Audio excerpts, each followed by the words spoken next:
In Lesson 6, I showed you an intro to sacred geometry, the flower of life. We looked at the Genesis pattern and how it forms the fruit of life, the pattern that all physical matter in existence comes out of. We jumped out of the sacred geometric pool for a few lessons, and today we're going to dive right back in.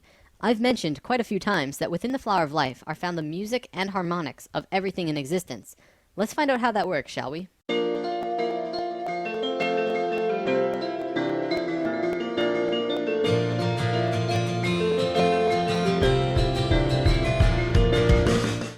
First, I want to show you phi and Fibonacci. It's important to understand for what we're going to talk about. I'll show you what you need to know to continue, and if you want to learn more in depth about these sequences, I will provide sources in the comments. Phi, also known as the golden ratio or golden mean, is a very simple relationship. If you had a rod and were going to put a mark on it, only two places would mark the phi ratio, which is here or here. The length of A plus B is equal to the length of C. This ratio is 1.6180339 and continues on forever. If you multiply the length of C with phi, it will create the exact same image, only bigger. C and D is equal to E. This ratio could then span on forever, going smaller and smaller or bigger and bigger forever. This ratio is infinite. It has no beginning and no end. It is also believed that phi is the mathematical root of all other sequences. See, every mathematical sequence in existence needs a minimum of 3 numbers to figure out the sequence. Phi only needs 2. It is the only one. Similar to how the circle and square are the source of all shape, but we'll get to that later on. The next thing that you need to know is that this ratio is found in all life everywhere. Sort of. By sort of, I mean it's really Fibonacci, but we'll look at that in a moment. Look at your hand. Not only does each finger have its own ratio moving up each finger, which is phi to the next bone, but it oscillates back and forth from the tallest finger to the thumb. You wonder why the human hand is like that? It's based on phi. This relationship is found throughout the body in various ways, moving up the arms and legs, in your face, throughout the entire body. This is a Greek statue that accurately represents this. The Greeks were very precise when they made their art, because they understood phi, Fibonacci, and the importance of these sequences. When the Romans took over Greece, you could see the perfection in statues just completely disappear. I'm not saying the Romans were bad artists, they just didn't measure everything to the same caliber that the Greeks did. Here is the phi ratio in butterflies. You can see this ratio everywhere, from the wing size to the body to the antennas. They're all phi ratios. Here's dragonflies. It's the same story. Phi runs along the entire body and the relation to the body and the wings. Here it is in frogs. Phi is found throughout the body in relation to the head, to the arms, to the fingers, and so on. Well, what about fish? You'd think they wouldn't be found in fish. Well, here's 3 kinds of fish. Once again, the ratios are consistent. It doesn't just apply to these creatures though. Regardless of what mammal, insect, avian, plant, or living creature of any kind, you will find this ratio one way or another. There's a reason for this, but we'll get to that in a moment. Let me show you the importance we used to place on this golden ratio. In ancient times, we built many structures based on phi because we understood divine proportion. This is the pagoda of Yakushiji Temple in Japan. It's built with these same mathematics, from the doorway to the ball on top of the temple.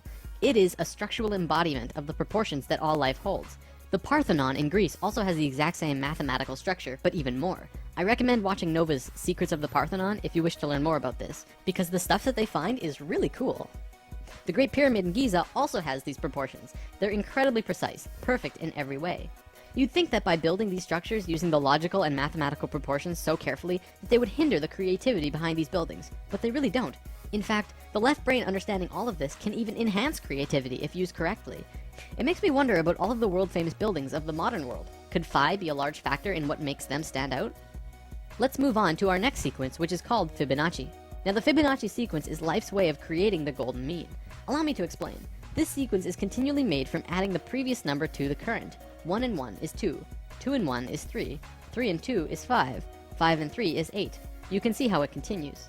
Now, what most people don't know about Fibonacci is that it actually continually strives closer and closer to the phi ratio. By dividing the current number into the last, you can see this happening. 1 into 1 is 1. Well, that's not close at all. 2 into 1 is 2. This time it's over phi, but closer. 3 into 2 is 1.5, which is under, but closer still. 5 into 3 is 1.666. This time it's over, but even closer. Continuing with that, it's 1.6, and then 1.625, 1.615384, 1.619048, and so on. It continually oscillates over and under the phi ratio, never quite making it there, but continuing on closer and closer every time, until eventually you can't even tell the difference. Because phi is an infinite number, this sequence will go on forever. Let's look at some spirals in nature, another way that phi and Fibonacci can manifest. This is a nautilus shell. Many people will say it's phi, but it's really Fibonacci. See how when it's in its earliest form, it's crude, not smooth or anything? One look and you can tell that's not phi. But as it goes out farther and farther, it gets closer and closer to phi. It becomes a nearly perfect phi spiral by the time it's all the way out here. This also happens with sunflowers, pine cones, and many plants in nature. In many cases, such as the pine cones and sunflowers, it flows in a double spiral or more, much like the spiraling arms of a galaxy. From the microcosm to the macrocosm, spirals are always present. So phi is basically source, or spirit, or God, in a mathematical way of thinking. The math of God. Don't forget that this sequence is an intimate part of nature itself. I'm going to call it source. It is the source of all mathematical sequences, and all life in existence grows based on phi. However, phi has no beginning and no end. Life doesn't know how to deal with that. It's like source says, go and replicate this, and life says, we don't know how. Because life doesn't know how to create from something that has no beginning. So it creates the Fibonacci sequence instead, which has a beginning, but starts out crude, very basic, and then continually goes closer and closer to source, becoming more divine every step. It does take steps too, which actually has quite a bit to do with evolution. Let's move on for now though. The only other sequence you need to know for this is binary sequences. This is a sequence like 2, 4, 8, 16, 32. We're just doubling the last number instead of adding it to the previous one. We're all very familiar with this. Binary sequences are found in life as well. For example, mitotic cell divisions are binary. We go from being a single cell being to having over 100 trillion cells in only 46 divisions. Binary sequences are also how computers work, by turning on and off chips. Computing at its core anyways is binary. Okay, let's move on to something different for now, but what we just looked at will reveal itself in time. This is how a polar graph usually looks, with 36 radial lines in 10-degree increments representing the 360 degrees. Then, concentric circles are drawn, each with the same distance away as the last, creating 8 equal demarcations as the one before, counting the inside circle as 1. Think about what this represents too. It's a two-dimensional drawing of a three-dimensional sphere, one of the sacred forms, by projecting it onto a flat surface. This is also called a shadow form, and casting shadows is a sacred way to obtain information. Also, a polar graph has both straight, male lines, and circular, female lines, both male and female energies interacting at once. If you plot a golden mean spiral at 0 degrees on the polar graph, it will loop all the way around before hitting 0 again, exactly at the 8th circle. You'll find that this golden mean line crosses 5 specific places as it goes out. These places are where the female circular lines meet the male lines. It crosses at 120 degrees, 190 degrees, 240 degrees, 280 degrees, and then it jumps to 360, or back at 0, depending on how you look at it. What's interesting about this is that it creates both a binary and Fibonacci sequence. Looking at the radial increments from the center, it crosses at 1, 2, 3, 5, and 8. Well, that's Fibonacci, but it also crosses at 2, 4, and 8. Well, that's a binary sequence.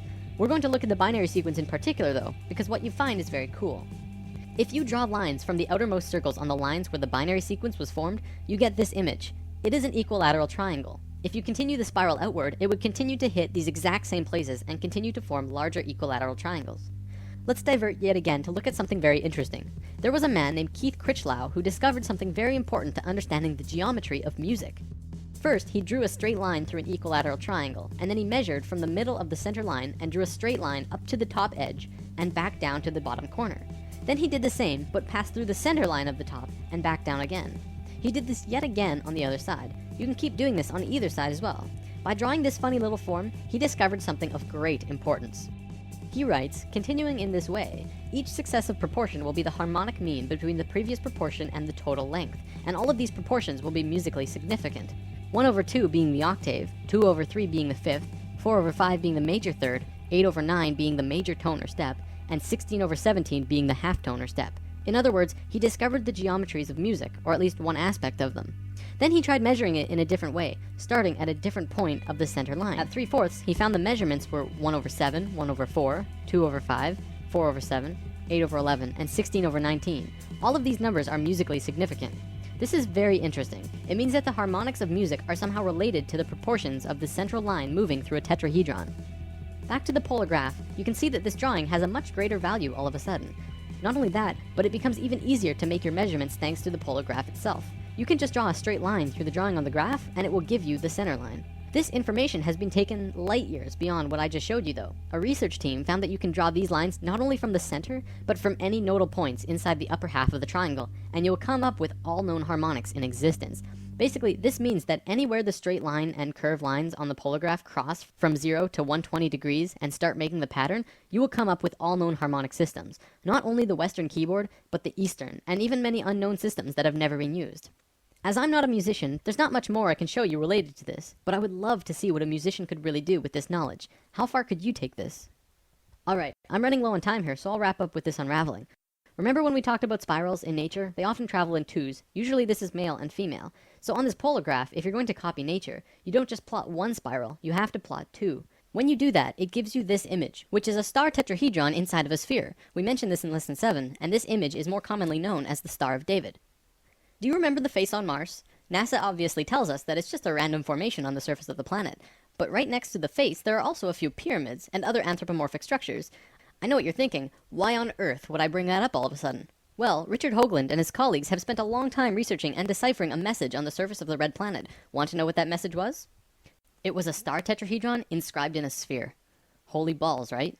There's a link in the comments to a page with all of this information if you want to learn more. It's pretty crazy, and very eye-opening now that we have this information about what this really means. Inside the star tetrahedron, another one fits perfectly. We can continue to put more and more star tetrahedrons inside or outside of the other star tetrahedrons, the same way the golden mean spiral can wrap around the polar graph infinitely big or infinitely small. You'll notice that this smaller tetrahedron also happens to fit perfectly around this sphere. Well, check this out. If you put this same size sphere centered on the point of every single star tetrahedral point, guess what suddenly reveals itself?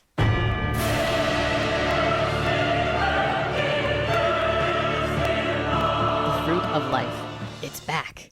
According to the Egyptians, as well as the Ascended Masters, this is one of the holiest, most sacred forms in existence. Of course, we already learned one of its informational systems in lesson 6, and what you just saw was the second, only in reverse order. What this means is that all of the information of music, harmonics, sound, and spirals come out of this image.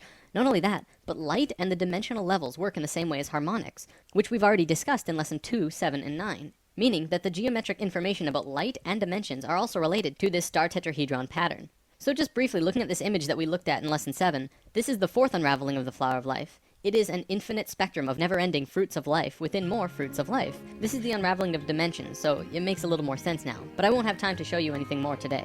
So what you just saw was the second unraveling from the third rotational pattern of Genesis, the geometry at the heart of creation.